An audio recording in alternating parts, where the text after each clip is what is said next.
we good to start? Okay. So, thank you, Professor Sokolenko and Professor David, for the presentation. And so, before we dive deeper, let me quickly introduce today's discussants. We have Jonas Campus from Switzerland. We have Laura de BENEDETTO from Italy, and then I'm Umeshani WICKRAMANAYAKE from Sri Lanka. So, we'll start with a short summary and explore some additional dimensions that we'd like to highlight, and then we move into open questions on this topic. That's kind of idea. So before we go into the non-mainstream explanation of inflation, I thought it might be helpful to take a quick look to get everyone on the same page, because some of you might have been nodding throughout the presentation and not really known what mainstream economic inflation thoughts would have been. So because we come from different backgrounds. So let's just give a quick snapshot into the mainstream view of inflation. So this is basically how mainstream views inflation. So it's summed up best by Milton Friedman with his famous line, where inflation is always and everywhere a monetary phenomenon. So from this perspective, if money supply grows faster than the real economy, inflation follows. So this brings us back brings down where central bank responds with monetary tightening and then raising interest rates, pulling money out of circulation. So the idea here is that the state should take a step back and let central banks really do the thing through monetary policy. So in this framework, inflation isn't seen like a social or a political phenomena. It's treated more like a mechanical imbalance, and that could be fixed somehow by adjusting a few levers here and there. So this is kind of the foundation element of the mainstream approach, and this is what most of the textbooks rely on, or what central banks to date sometimes might follow. So the non-mainstream perspective is what we are trying to address here, and I'll hand over to. Okay, so when we talk about heterodox explanations, we base ourselves on the literature that Oleksandra provided in her PhD work. So the idea that inflation is not demand pull but cost push, so meaning that when price rises, it's because of the rising of production cost, and also rejecting the idea that inflation happens because of an excess of liquidity or anyway something related with money supply, because heterodox literature is for the idea that money is endogenous. So we go to explanation of inflation that are based on distributional conflict, the ones Oleksandra explained before, that depend on power, institution, historical context, power, because they depend on which group has more influence. Institution, meaning central bank, or for example, the labor laws at the time of the inflation, since they shape the bargaining power of workers. And historical context, because inflation changes across times and places. Yes, and to close the summary, we quickly go through again the classifications that Oleksandra just presented. So first of all, we have the workers versus firms. That's quite the mostly covered approach. And then in there again, we have the ones that take up the Phillips curve, the ones that try to explain it without the Phillips curve. And we kind of also observed their shift where you had, like in the past, a wage price spiral, and now quite more often a price wage spiral. Then the second one is between domestic and foreign agents. What you often see there is kind of a supply side shock from the outside. For example, the oil crisis in the 70s that also partially spilled over into workers and firms conflict. Then between workers and other workers that are either in different sectors, or between more like higher earning and lower earning workers. And as a fourth, we have firms versus firms that kind of gained more traction in the past years with also debate or input of Isabella Weber, such as sales inflation. And the last one of financial versus non-financial, or this conflict between, on the one hand, firms and workers, and on the other, rentiers, where kind of the central bank used this threat of the interest rate to keep all the actors at bay and to not raise any demands. And now we're going to cover some additional dimensions that we thought would be interesting to discuss. First of all, the role of the state. Then we're going to take a closer look at the relation between the climate crisis and inflation. And in the last part, how inflation is kind of a self-reinforcing cycle over time. Okay, so first I'm going to talk about the state being in the middle of everything. The theory of the taxes, according to Hein, when government increases their tax take, they're basically claiming a bigger share of the pie. And the problem here is that the workers and the firms both think that they deserve it more. So they start passing the cost into each other. And you got this conflict inflation coming in because no one wants to really take a hit. So then there's this labor market policy. Once again, when a state decides to raise the minimum wages, etc., it shifts the power imbalance. So basically, it's like the state is like a referee who's trying to suddenly decides playing for a different team, and then you have everyone else suddenly trying to adjust. So that's kind of like an idea we're trying to build on top of the existing conflicts that we have. We think that state kind of plays an important role. And just to give some examples of what state has really done, taking India and Sri Lanka, of course Sri Lanka. So according to Verma, chief economist of India, says that every 10% increase in the minimum support prices for farmers increase the basis points of the inflation by 2.5 basis points, and that it is a political choice translating into straight into prices. And then there's of course Sri Lanka in the 1977.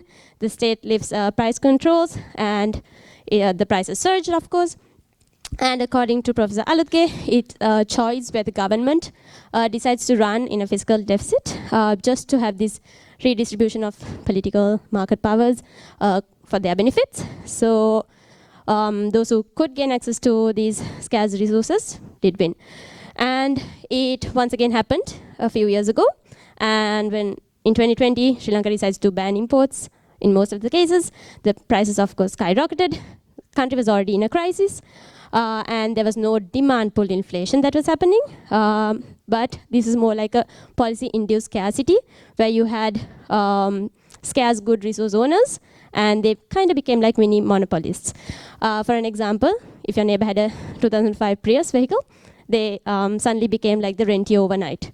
So the inflation here isn't about who control, it's not about printing money, etc., but about who controls these scarce resources, and it's about how state decides to change the playing field. That is also kind of those ideas that that comes from my country. So in short, the state is, let's say, not just a referee who suddenly decides to, let's say, change the rules of the game. And then when everyone starts fighting, they act surprised. So that's kind of a different view that we want to bring in.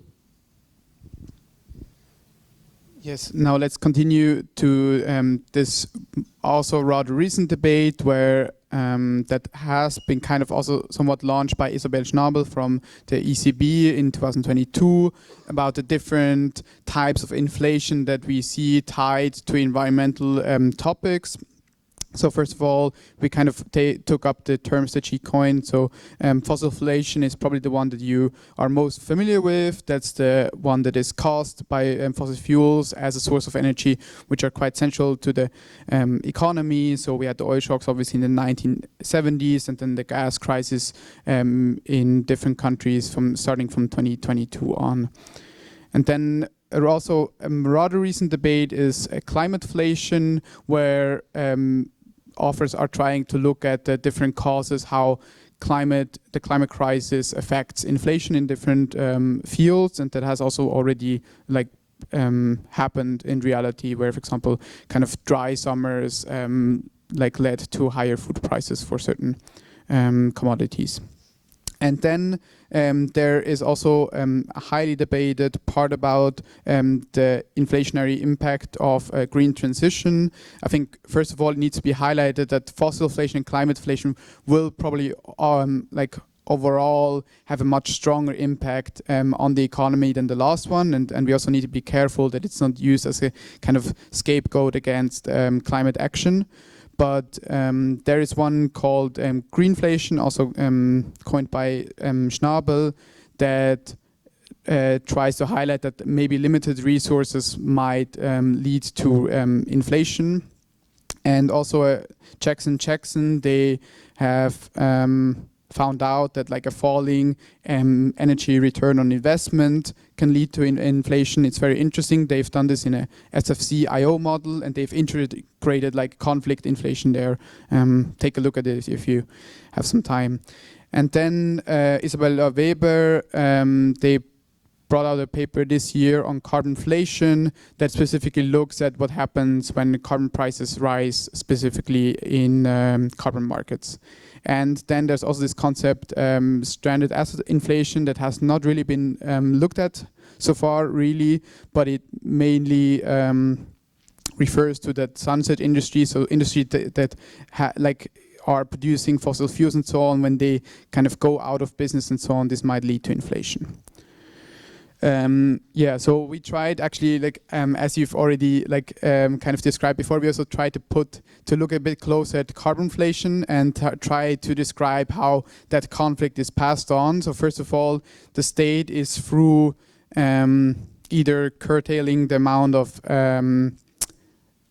ETS credits that you can get, or through increasing carbon taxes, is trying to claim a larger share of the pie. And so it goes into a conflict with those firms. But this conflict is then passed on between different firms because they don't want to lose their market share. That's how then the prices rise in these markets. And again, that conflict is passed on partially or fully to workers, households, consumers. That then results in this workers versus firms conflict. And so for example, Isabella Weber, they tried to estimate this for Germany, and they found that in their model, this will lead on average to around like 4.5 percentage points of inflation, depending on how, like until 2030, so over this 10-year period. And Florian and I, we also extended this approach last semester in a term paper, and we found that there are huge disparities in the EU, where like Eastern European countries would be much more affected by an increase in the carbon price. Okay, so the last point is how inflation and conflict are kind of stuck in a self-reinforcing cycle, because rather than being a simple one-directional cause and effect story, it's a dynamic relationship. And to prove this point, I'm going to base myself on the paper by Hein, Inflation is Always and Everywhere a Conflict Phenomenon. And the conflict which is the whole thing is based on is the one between workers and firms only. So, okay, the beginning of the story, you know it, workers and firms' claims on income are inconsistent. Workers want a specific share of income, firms want another. They are stuck in a spiral where workers raise their claims on wages, firms raise prices, and workers demand even higher wages to keep up, and prices increase, and so on. So this is inflation, but the story doesn't end here, because the economy is based, the future of the economy is based on people expectations. So the moment you have an inflation, so workers see that prices have risen compared to the past, they start to form expectations about the future. So they... It was almost too dramatic to have a break between your presentation and the responses. And really, you guys did an excellent job. Like, it was a super, super nice discussion from your side. And you cannot imagine how dangerous the discussion was for me, in a sense that you perfectly identified all the things that were missing, all the pieces that are not there yet. And the funny thing is that when you started talking about the role of the state, my heart like almost exploded, because when I was defending my PhD, very focused on this like conflicts, and there was like one of the commission professors that raised his hand and was like, okay, this is all great, but what about the state? And I was like, the state? What about the state? How did I forget the state? Okay, that was very shocking. The realization that I was like thinking about all these agents of the society and groups, and then there was the state, and how did I miss the state? So you immediately found the problem, and maybe that's one of the reasons that I still finishing the paper officially before submitting it, because there's this things missing here and there that are quite fundamental to address. And what was even more impressive, that you addressed it like perfectly. You even told me what the state is supposed to do and which literature look at. So you did half of the work for me. It was amazing. And yeah, and then the moment you mentioned it and the moment the commissioner mentioned it, there was this clear realization that it's one of the most fundamental thing to talk about, also because it was like so central in many debates of the most recent inflation surge of like should the state block the prices, should they control the prices, sorry, should we make sure that people can still afford electricity and stuff like that. So there's definitely room for expansion over there. So I don't have a clear, very extensive answer to that, except for the fact that you did it very quickly, quicker than me. And the second point was the other thing, that the one I'm super aware of, any discussion that could be connected to climate change. And maybe when I was still going through not more recent literature, because you miss 1 year and things shift very quickly, but now it's very obvious that everybody's connected, connecting green transition, climate change, and climate damages to how potentially it can be inflationary. I started thinking about it because it's super interesting and everybody's talking about it, and I'm like, I'm supposed to be on this too, like how... and to be honest, I got a little bit lost because a few years ago we were joking about it, that should there be another type of conflict, man versus nature? And I don't know, is this a real conflict? Like, yes, it's literally a conflict, but then it almost looks like we could also consider all the bad consequences of climate change or policies related to climate change. They could be like triggers that then start different conflicts, so they could be part of every other conflict and be one of the reasons the conflict start. So I actually, this one I do think about it a lot, and I don't know which direction to go. And with your presentation, there was like a new vision of it, but also you did not help me to respond to my interior questions of is it a separate thing? Is it something that is dominant, always there in the background? Probably.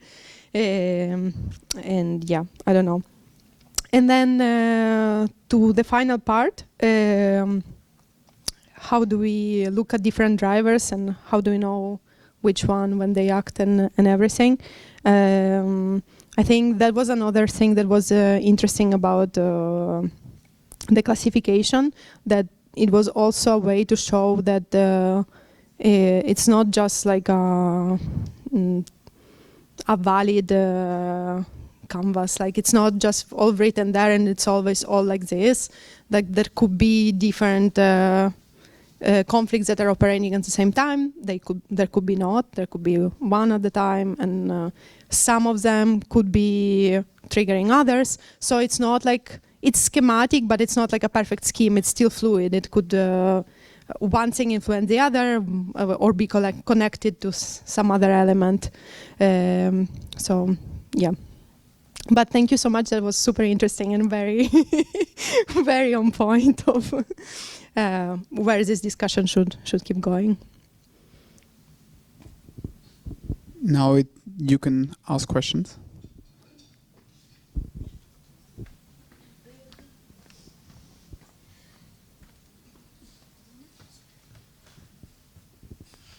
Thank you. I introduced myself before. I'm Diego from Switzerland.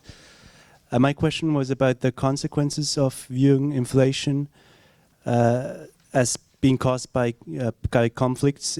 So does this mean that they are kind of unavoidable? They will always happen, even if maybe there's a shift in power, let's say from firms to workers, that might put an end by giving up basically of firms. There seem to be all these other conflicts that can arise. So what does this mean for trying to keep inflation low? Is there any way out of this, or is it just a social fact that there will always be inflation?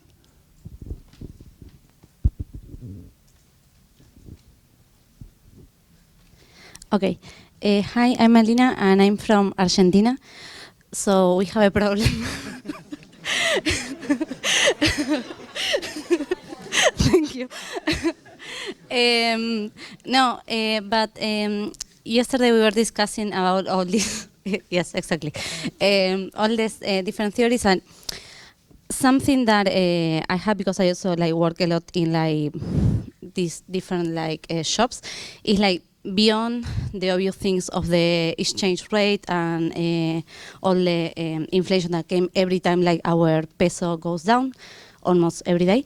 We have a lot of inflation because of the just in case.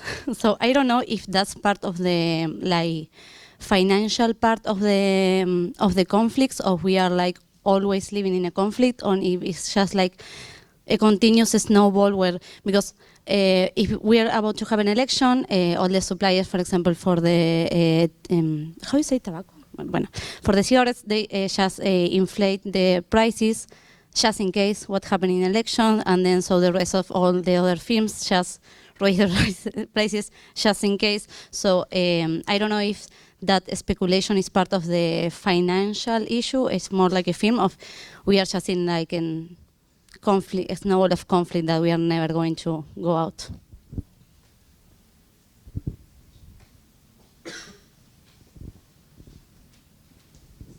Hello, my name is Manna. I'm from Egypt. I also have a question related to Arina's and Diego's concerning what can actually be done about this. Specifically, when you take a huge loan from the IMF and then they tell you that you have to lift all your subsidies, then what can the state, I know you don't really want to talk about this maybe, but what actual tools can the state have if they are very constrained by the IMF, for example, or in general? What other tools then can they have?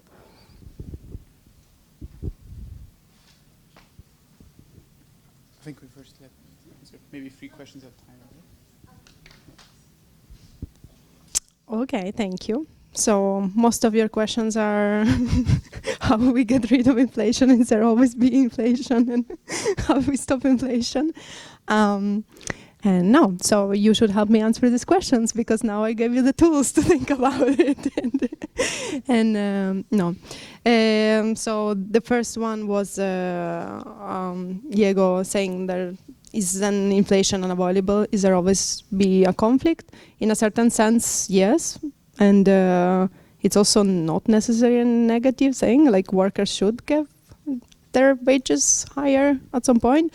But also it's a conversation about how does it perpetuates, and is it infinite? Does it ever stop? Is it a one-time thing, or does it trigger other elements and keeps going? And so maybe it does, and it's very complex and just includes everything, every single sphere of your economy. I don't know. It's also a political question in a certain sense, a lot. And it's all hard questions. And from my very reality detached theoretical background, how are we, what tools we can use to stop it in one case or the others, it's all very institutionally based and politically based, and should we start talking about what do we think about IMF and World Bank and in general the consequences of loans? I was very nervous about presenting to all of you. I thought that the Argentinians and Brazilians for sure are going to destroy me, but of course I did not consider it. Yeah, I should have to put you on my list. And yeah, and it's also funny because like I'm coming here to present you something about my theories and summaries, but like you guys experience it in person every day and know like the hard reality about it, and not just the pretty equations or pretty stories. So yeah, I don't know. Just a small follow-up question. In your literature, is someone talking specifically about Argentina? Like, have you found someone who is trying to explain the particular case of Argentina? Just for me to read. It's like it reminds me of a class that I was doing like about different Latin American countries, and each student got assigned a country, and like nobody was allowed to have Argentina as their country. Like the professor, which was like Mario Cimoli, he was just like not even try to to deal with Argentina. But no, in the papers, I did not find papers that talk only about Argentina, but they do like maybe an empirical case study about Brazil, Mexico, Argentina, I don't know, Colombia all together, and then they compare and say like import prices here played a more important role, exchange rate here played a more important role. But yeah, no, you're right. I never thought about it. There's much more about Brazil, but specifically about Argentina, focus on Argentina, I did not. I'm sure they exist. No, but just like in my specific literature. You should do it. The crowd is going.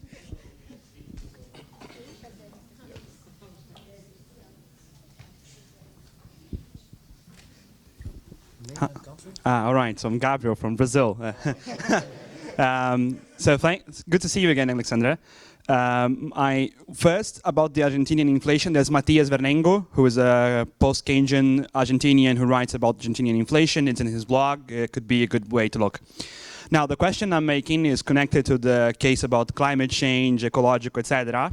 Is if you think there could be a role for the rentier conflict, but the rentier not in finance, but the landlords and the owners of natural resources.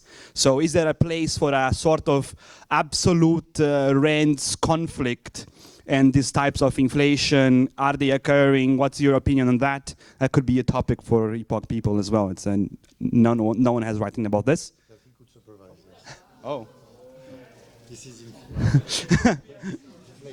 yeah. And the second thing is a joke. There's 5 types of economies. There is developed, developing, Argentina, and Japan. 4, sorry. Anyways.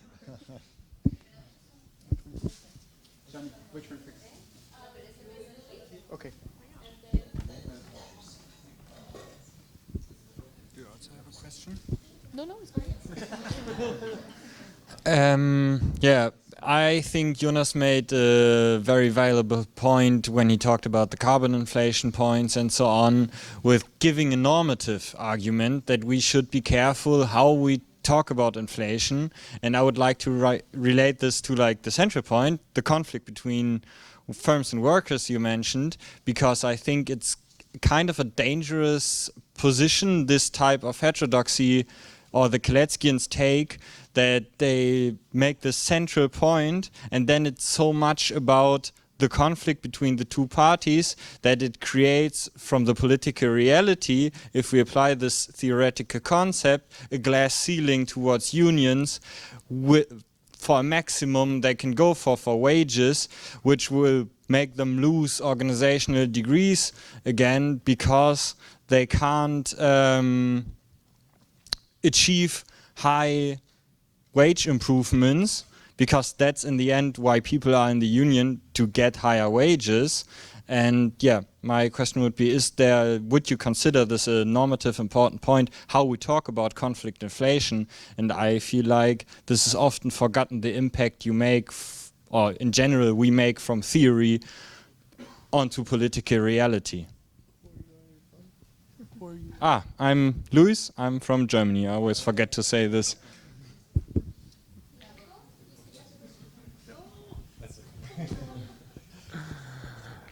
Thank you.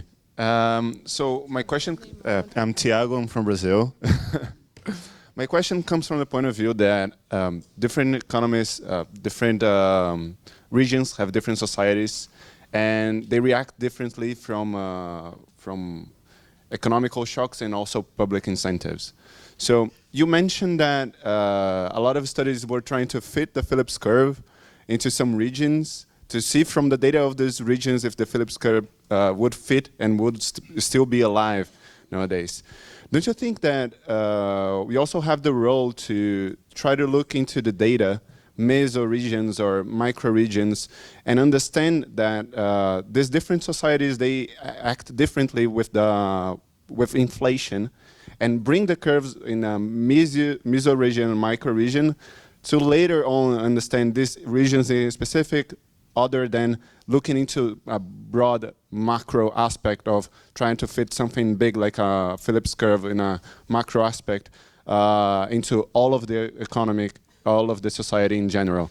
I know that we economists would love to generalize things, but would you think this would be another interesting point of view to bring? You think it's...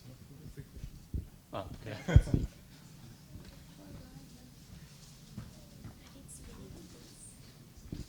Thank you for doing all the job. I start with Tiago just because it's the latest and it's the easiest the freshest in my mind.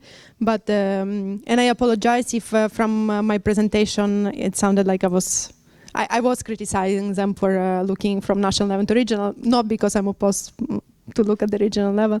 It just was to make the point that no matter what was the result, they were still trying to find a way to prove that the Phillips curve existed. But after all the speech I did after, of course, I'm absolutely, on the contrary, pro going and explore like different areas and different systems and not generalize, and it doesn't have to be macro. Actually, when I started doing all of this, I met with a very interesting professor that I won't mention, but you know all of you, and his reaction to like, oh, you're working on inflation was like, I imagine you're doing input output and micro, like you're not going to do all this like macro blah blah blah. So there is for sure so much more added value. I don't know, much more. Each of us looks at things differently, but for sure there's lots of value added in doing it from a micro perspective, from a more precise geographical location, and I'm not opposed to that, even if I made it sound like I was. But yeah. And thank you for asking that. And for Luis, if I think it's normative, it was a very hard question for me in the sense that for a second my understanding was that you're afraid that the labor unions are going to ask too much compared to what they should, and like no, exactly. I was like, I don't think you're asking this.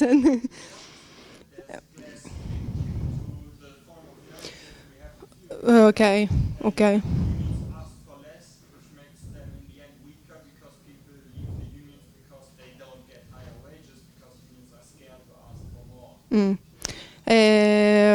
I don't know how much of this like theorizing macro actually reflects on the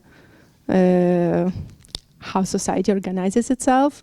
And at least from my point of view, it's like usually we see how society behaves, and then we're trying to schematize it in a way that it's somehow understandable for everybody. But it can, of course, have the other direction as well. I don't know if the trade unions are less and less populated because of this. Like, there should be the contrary, should be a motivation for them to exist, to try to protect workers' rights. So, like, I don't think because of the conflict and because we are talking about the conflict and presenting it in all the heterodox analysis that this is the reason why the new unions are reducing. We're not still on the same page, I think, you know. Yeah.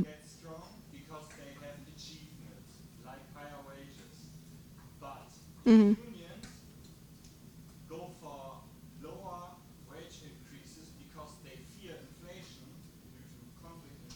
Mm. Then this will lead to a lower union organization decrease. Okay. I follow, but I think it's not what's happening. Like, I don't think that unions are not achieving enough because of this. I think that just historically there's less union participation and everything. So the unions, the contrary, are not strong enough to make sure that their rights are heard, in a sense. But we can keep discussing about it later and understand each other's point. And coming back to Gabriel from rentiers and owners of the land point, I'm liking this. This is like a workshop. We're collecting ideas of what to do with this ecological crisis and inflation and where to put it. And this is pushing me more and more to think that it's not like a separate thing, but the traces of it are everywhere. And so to enrich the table would be very useful to maybe go for each type of conflict and add how the relationship with the transition, the crisis, all the consequences can then be put in relation with all the other things that are happening. So that's cool you found a way for rentiers. That is the hardest one.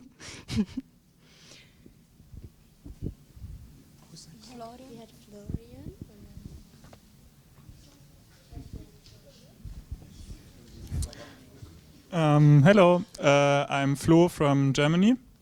Flo or Florian. Yeah, thanks for the presentation. I have two questions. First, you presented price-wage spirals as something different than wage-price spirals. But aren't they the same because it's a spiral? And when you said that now we have price-wage spirals because the workers are not so strong anymore, why would it be a spiral if the workers couldn't also set higher wages? And the second question is about like different actors in this conflict setting. So do you think the central bank could also be an initiator of conflict inflation when it rises interest rates and redistributes maybe the share of value added from one party to a second party, similarly as the government is an initiator when it, for example, rises minimum wages? Shami, did you have a question?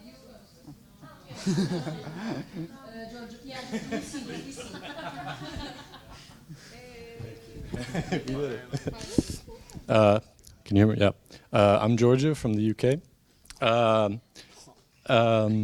Why is everyone laughing? I'd like to ask, because it's a great presentation on heterodox views on inflation, but I'm not sure if I just wanted to ask if you're aware of this paper by this professor at MIT who published a paper 2 years ago called Inflation is Conflict. It's Ivan Werning. And it's kind of like a mainstream take on conflict inflation. They cite Rawthorne and Lavoie. Excuse me for that.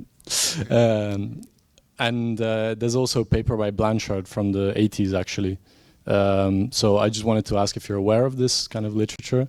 And also because, it's more of a comment, but I also wanted to ask you what your take is on this.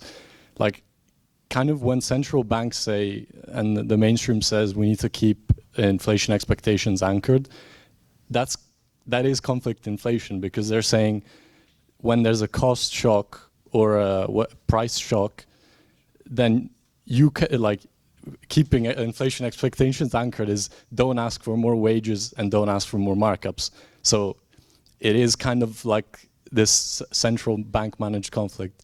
And also on Gabriel's point, I think, if you're looking at the effects of climate change on inflation, and then you're asking about the rentiers, and I think if you look at the central bank, which determines the income of the rentiers really, it depends like how they respond, because they say if we need a monetary tightening, then this is, it increases the income in response to the inflation. So yeah, I also wanted to ask you if your opinion on this.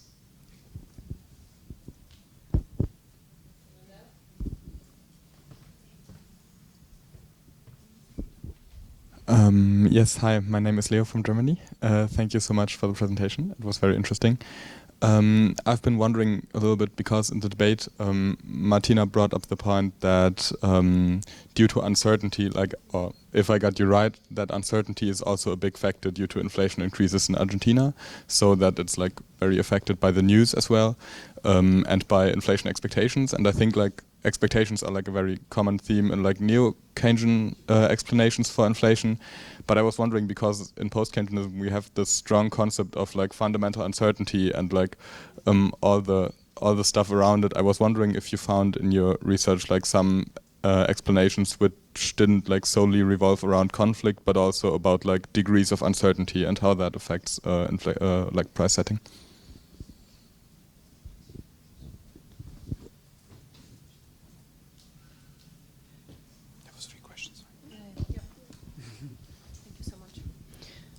Okay, I'll start probably again in the other opposite direction and try not to forget everything. Okay, so uncertainty and expectations with Leo. So the presentation was fast and there's not really a way to go in detail and everything, but I think that's a very big element of discussion within heterodox and between heterodox and mainstream of how do we consider this expectations, and then this big debate about even within the heterodox to which degree. And so most of them really think that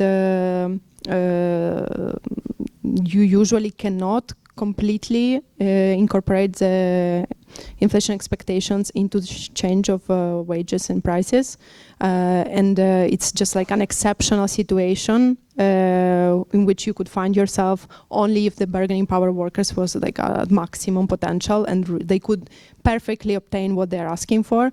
So most of authors I was looking at did not think that this was a one-to-one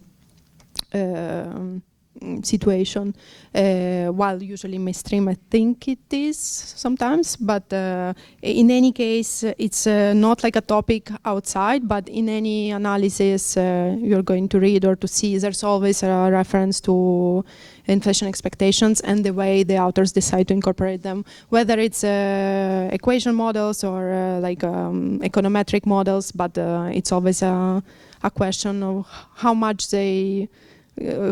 value they give to this coefficient, how big it is or they think it is. And so maybe one of the main differences with work of Hein and Stockhammer is that they do actually consider that usually it's a full incorporation of expectations. Georgia was asking what about the mainstream, talking about conflict inflation, and I didn't want to deviate all the attention, but I think it's super interesting. It's one of the things that don't make me fall asleep when I think about the Phillips curve, that due to all the shortages and all the problems that they had with different models in explaining with more traditional models, the new Keynesian models or whatever, the Phillips curve, it was not enough, so they also started going, it also was already possible in the past, of course, Blanchard did it many years ago, but again now they return to it and they go back to conflict inflation. But this is a moment of pay attention, it's not the same, it's still completely based on different assumptions that we were mentioning before. It's still, the assumptions are the same, but they do have to find a new explanation, and then they also come to the same conclusion of oh, the bargaining power of workers has changed, there's less trade unions, so this is why the curve flattens. And so it's a perfect explanation to say why the Phillips curve is not valid anymore, because the workers cannot, have not the power to disrupt the economy and ask for higher wages. So there's actually a lot of authors that took this in, and you were mentioning the one,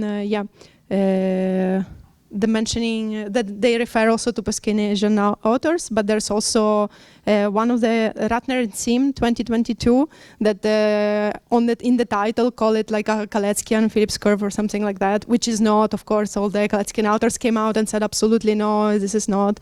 But there was this interesting shift. Also, lots of Twitter debates, like in very inappropriate moments, like on Christmas or New Year, when I really don't want to follow it. But there have been moments in which there was like this Blanchard debates exploding on X, not Twitter, on New Year's Eve, trying to say like, oh, I found out the solution, it's all workers' firms. But pay attention, like even if they say it, it's not the same of all the blah, blah, blah that we were discussing from a heterodox world. Like it's still based on neoclassical assumptions. And and then I really like the question of Flo from, you made a distinction between price-wage and wage-price spiral, and are they not the same? And this is a very fancy question, because I wanted to make sure that it's clear that they are, at least as part of the same conflict, because I had exactly the same reaction once. I was listening to a very popular professor at his presentation, and he was like, everybody, I found the reason why we have inflation now. It's a conflict in inflation. It's not working firms conflict, but it's firms workers conflicts. And everybody was like, wow, okay, great. And it's like, thanks to this all schematizing stuff, now I know, like, oh, okay, whatever it is, it doesn't matter. It's just like a way to highlight who has more power in the specific moment in passing the cost into prices, let's say. So what I wanted to highlight, that usually we call it the workers' wage price spiral, because it's the wage part that is causing it, but more recently it was the price wage spiral, because the firm's part was the one with more power to cause it. But it's the same dynamics, it's the same circle, it's the same conflict, absolutely the same thing. And I'm so sorry if it's not what I transmitted to you, because I really wanted to make sure that it's clear. Yeah, is there someone that's not a white man there that asks question on inflation? No, okay, so Luca and Nico. Okay.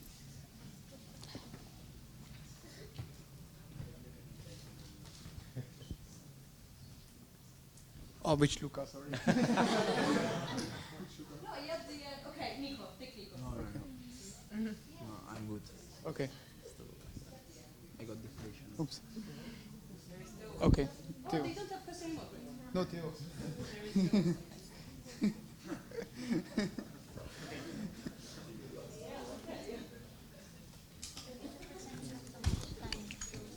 Yes.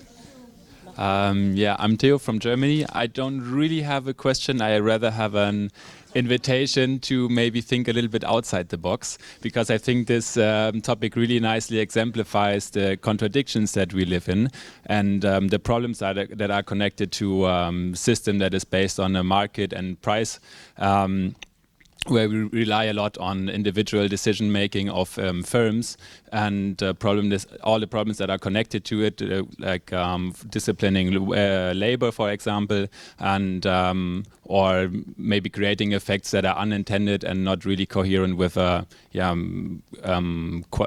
rational way to organize the economy. So I would also like to invite everyone to engage a little bit with the socialist calculation debate that started around 100 years ago, which was precisely around this question of why do we need prices in the first place, and why don't we use alternative ways to account for economic decision making. So yeah, this was just it.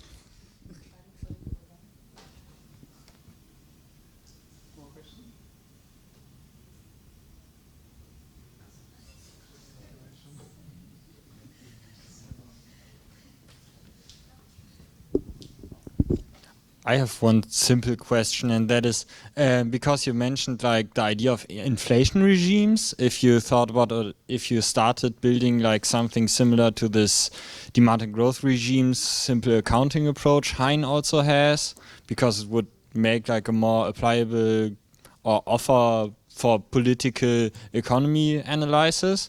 If you started to look at something like that after you built all this overview.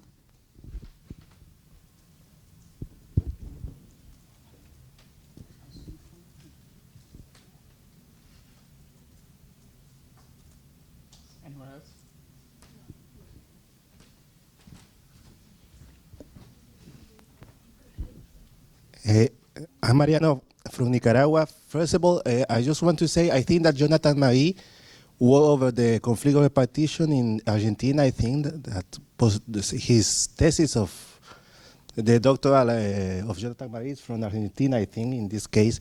And another one is, I think that in small countries there are some cases when the inflation is caused by important industrial sector that can control the production to create political protest to the government, I think.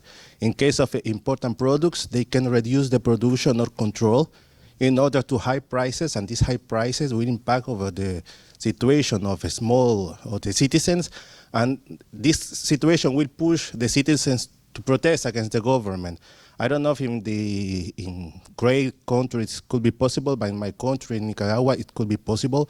So the state has to be forced to buy this product by importations in order to reduce the price, and in this way try to create a source of stability. I don't know if this is writing in some papers, or there are some explanation, heterodox explanation about this kind of behavior of great capitalism, I can say. That's my question.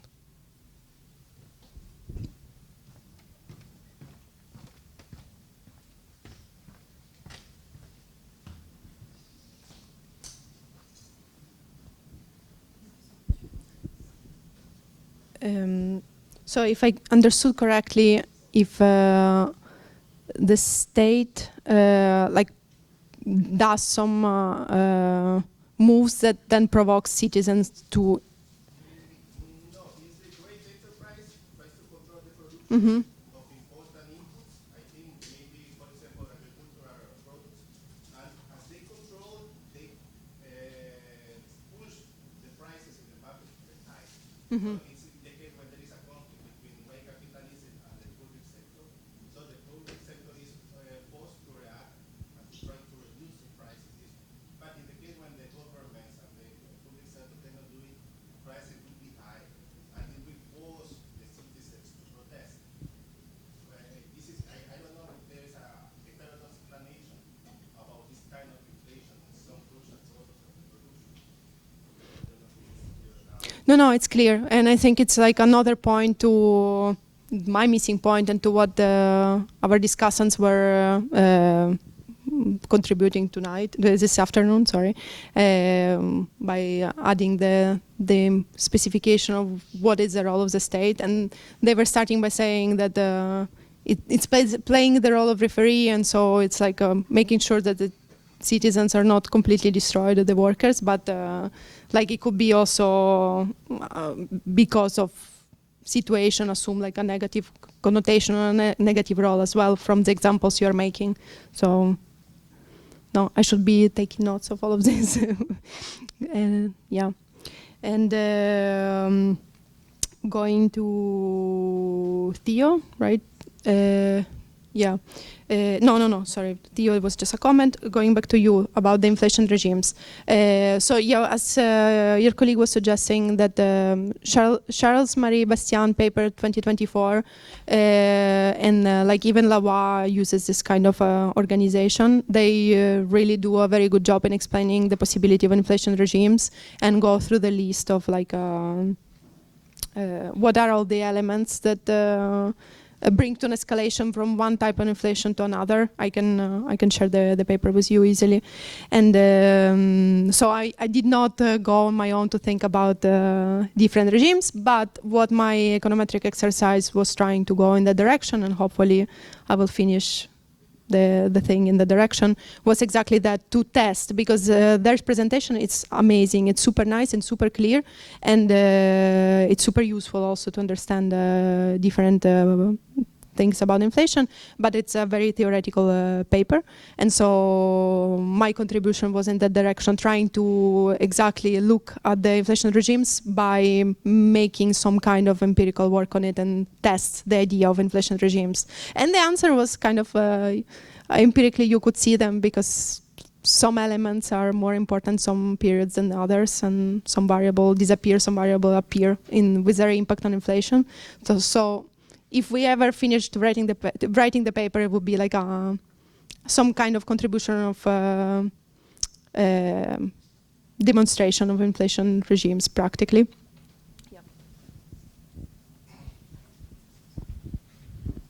More questions? I think we have one last round, right? Do we have one? Yeah, I think we can take some more questions, right? Yeah.